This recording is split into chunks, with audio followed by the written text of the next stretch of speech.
नमस्कार, मैं सुशील जालवाल जालवाल क्लासेस पे आपका स्वागत करता हूँ। कैसे हो आप सब?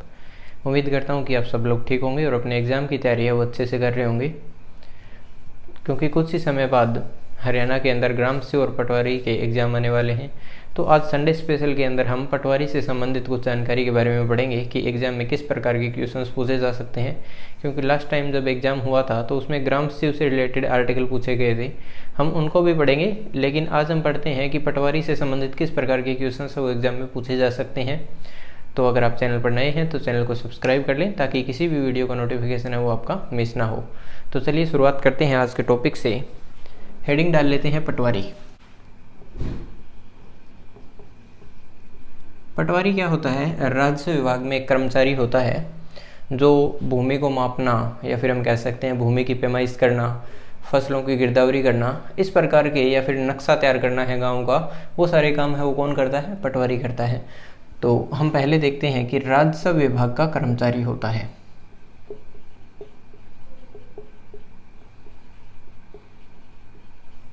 कर्मचारी, और इसके अगर मैं कार्य की बात करूं तो इसके जो कार्य होते हैं वो है जैसे गांव की पैमाइश करना, गांव की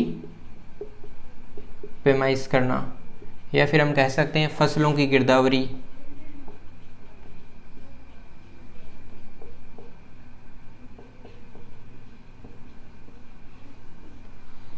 या फिर फसलें हैं वो अगर किसी प्राकृतिक आपदा की वजह से खराब हो रही है तो उस बात की सूचना है वो कानूनगो के थ्रू तहसीलदार तक पहुंचाना। फसल को प्रभावित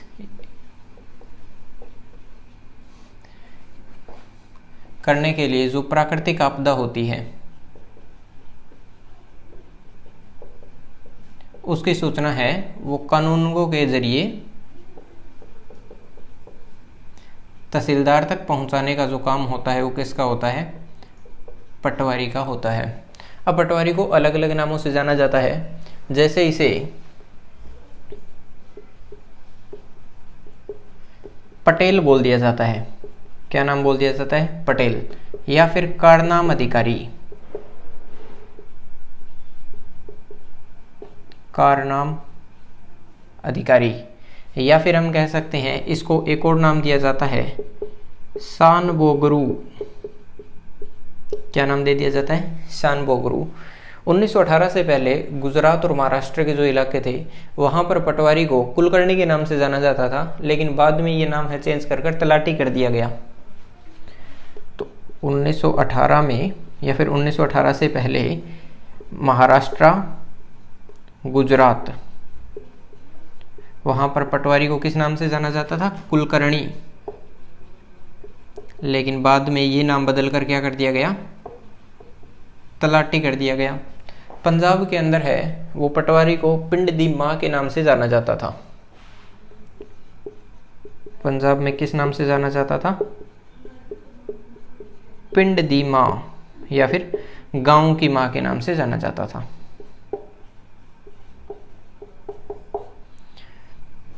वर्तमान के अंदर जो राजस्व और आपदा प्रबंधन विभाग है उसके मंत्री है दुष्यंत चौटाला। राजस्व है आपदा प्रबंधन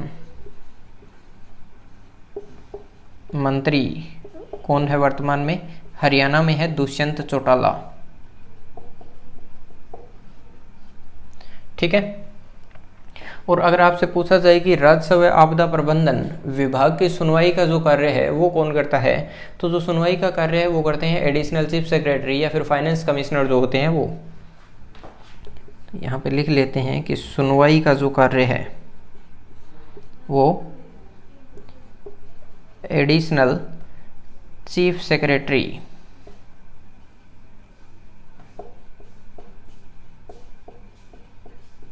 या फिर फाइनेंस कमिश्नर, फाइनेंस कमिश्नर ये हैं, ये राज्य के अंदर है, वो राजस्व आपदा प्रबंधन विभाग उसकी सुनवाई करते हैं।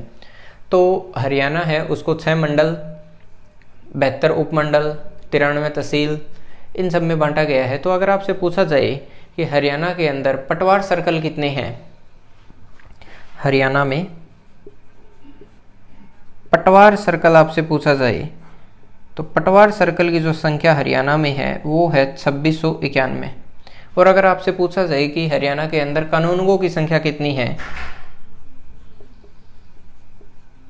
तो कानूनगो की संख्या हरियाणा के अंदर है 256। ठीक है, इतनी चीज़ें आपको इसके बारे में याद रखनी है। इसके बाद में देखते हैं पटवार प्रणाली।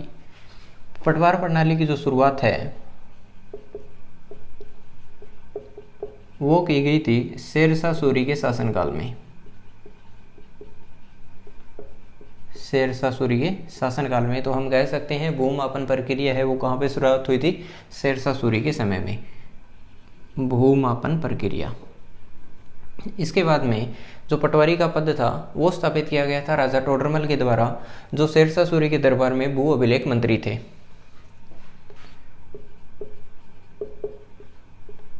पटवारी का पद किसके द्वारा स्थापित किया गया, राजा टोडरमल के द्वारा, जो शेरशाह सूरी के दरबार में भू अभिलेख मंत्री थे। इसके बाद में आता है कि जो पटवार प्रणाली थी इसके अंदर सुधार कब किया गया या फिर इसको बढ़ाया कब गया, तो वो गया था अकबर के समय में। पटवार प्रणाली को बढ़ावा कब मिला था, अकबर के समय में। और अकबर ने भूमापन के लिए जरीब का प्रयोग किया। किसका प्रयोग किया, जरीब का, और एक पैमाना दिया जिसे बोला जाता है इलाही गज। ये जो इलाही गज था ये 41 अंक का पैमाना था, या फिर इसे 41 उंगल भी बोला जाता है। इससे पहले, इलाही गज से पहले जो पैमाना यूज किया जाता था भूमापन के लिए वो था सिकंदरी गज।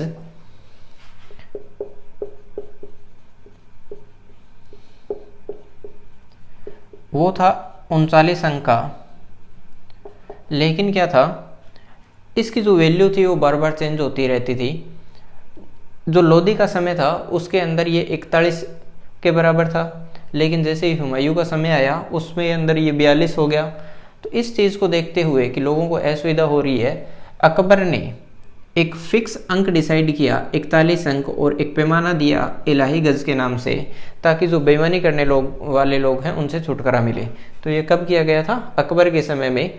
तो भूमापन पर का जो प्रणाली थी उसके अंदर जरीब का प्रयोग किसके समय में किया गया, अकबर के समय में। इतनी चीज़ें आपको इसमें याद रखनी है। तो पूछा जा सकता है कि सिकंदरी गज और इलाही गज के अंदर अंतर क्या है, तो सिकंदरी गज था 39 अंक का था और जो इलाही गज है वो 41 अंक का था। इसके बाद में हम देखते हैं जरीब क्या होती है।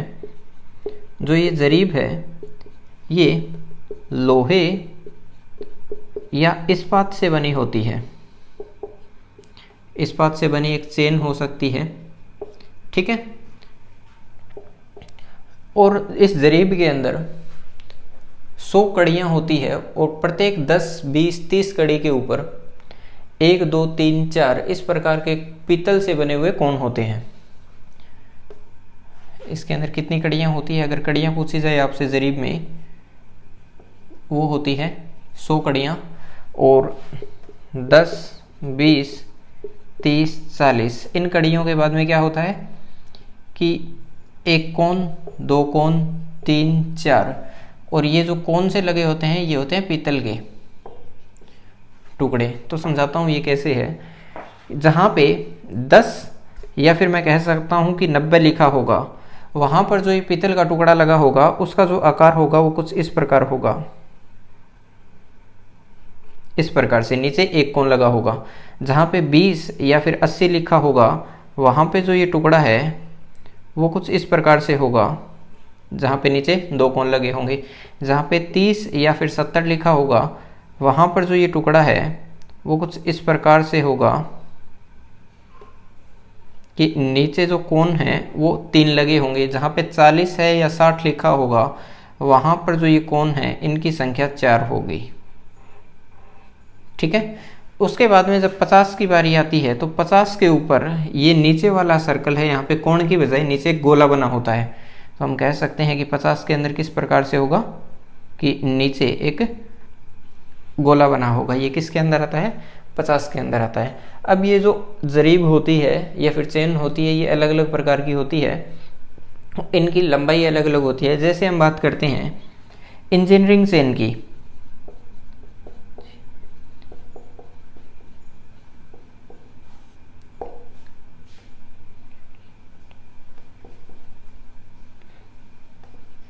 इंजीनियरिंग चेन है, ये होती है आपकी 100 फीट की। कितने की होती है? 100 फीट की। इसके बाद में अगर हम बात करें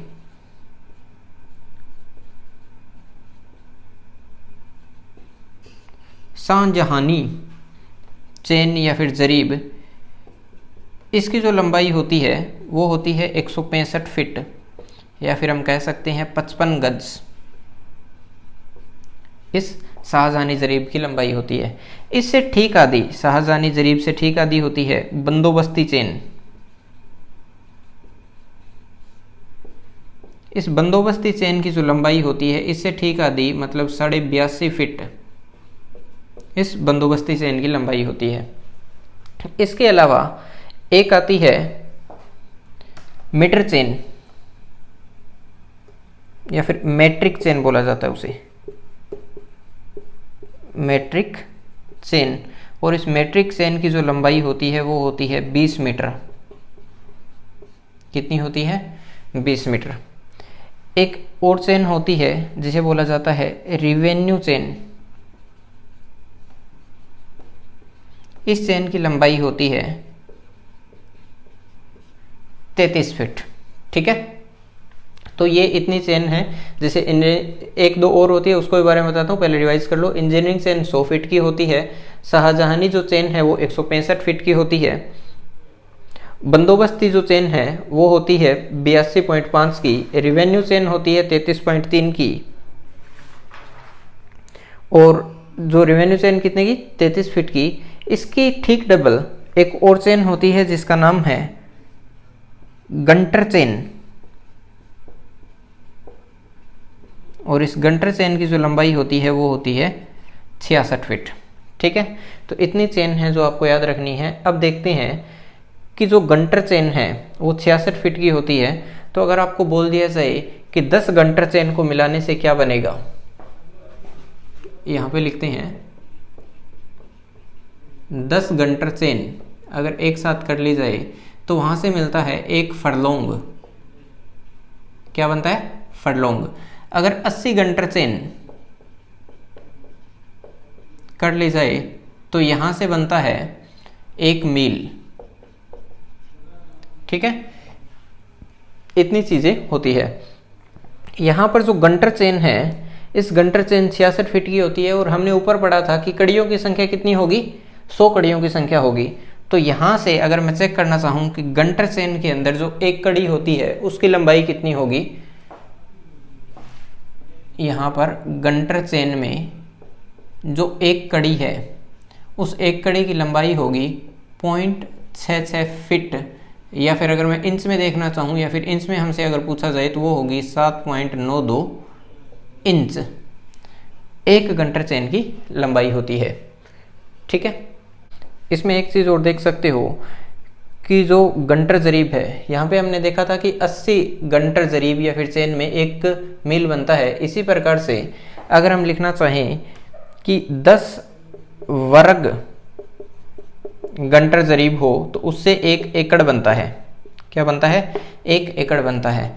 जो ये रिवेन्यू चेन्स है ये 33 फीट की होती है रिवेन्यू चेन्स, और इसके अंदर जो कड़ियों की संख्या होती है वो 16 कड़ियाँ होती है। तो इतनी चीज़ें आपको इस चीज़ के अंदर याद रखनी है, इतने वाले पॉइंट के अंदर। तो जो नेक्स्ट लेक्चर हमारा जब भी होगा उसके अंदर हम पढ़ेंगे कि जो जमाबंदी होती है वो क्या होता है, मौजा, हदबस्त या फिर रोजनामचा, लाल किताब है, उन तरीके की जो भी शब्दावली होती है पटवारी से संबंधित उन सब के बारे में चर्चा करेंगे।